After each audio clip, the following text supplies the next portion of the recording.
اعوذ باللہ من الشیطان الرجیم، بسم اللہ الرحمن الرحیم۔ ناظرین السلام علیکم۔ ویڈیو شروع کرنے سے پہلے میری آپ تمام لوگوں سے گزارش ہے کہ ایک مرتبہ محبت اور عقیدت کے ساتھ سرکار دو جہاں صلی اللہ تعالیٰ علیہ وآلہ وسلم کی ذات بابرکت پہ درود پاک کا تحفہ پیش کر دیجیے۔ اللہم صلی علی محمد وعلی آل محمد کما صلیت علی ابراہیم وعلی آل ابراہیم انک حمید مجید۔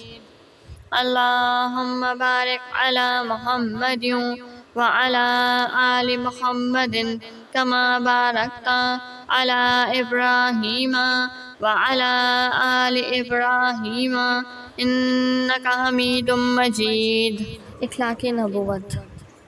آپ صلی اللہ علیہ وآلہ وسلم کے اخلاق حسنہ کے بارے میں خلق خدا سے کیا پوچھنا، جبکہ خود خالق اخلاق نے یہ فرما دیا کہ اے حبیب، بلا شبہ آپ اخلاق کے بڑے درجے پر ہیں۔ آج تقریباً 1400 برس گزر جانے کے بعد دشمنان رسول کی کیا مجال کہ آپ صلی اللہ علیہ وآلہ وسلم کو بد اخلاق کہہ سکیں۔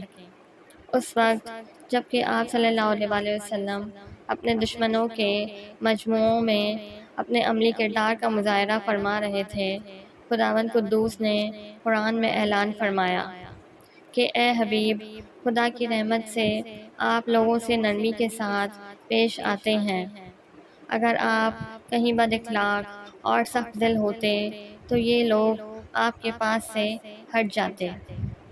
دشمنان رسول نے قرآن کی زبان سے یہ خدائی اعلان سنا، مگر کسی کی مجال نہیں ہوئی کہ اس کے خلاف کوئی بیان دیتا یا اس آفتاب سے زیادہ روشن حقیقت کو جھٹلاتا، بلکہ آپ صلی اللہ علیہ وآلہ وسلم کے بڑے سے بڑے دشمن نے بھی اس بات کا اعتراف کیا کہ آپ صلی اللہ علیہ وآلہ وسلم بہت ہی بلند اخلاق، نرم خو اور رحیم و کریم ہیں۔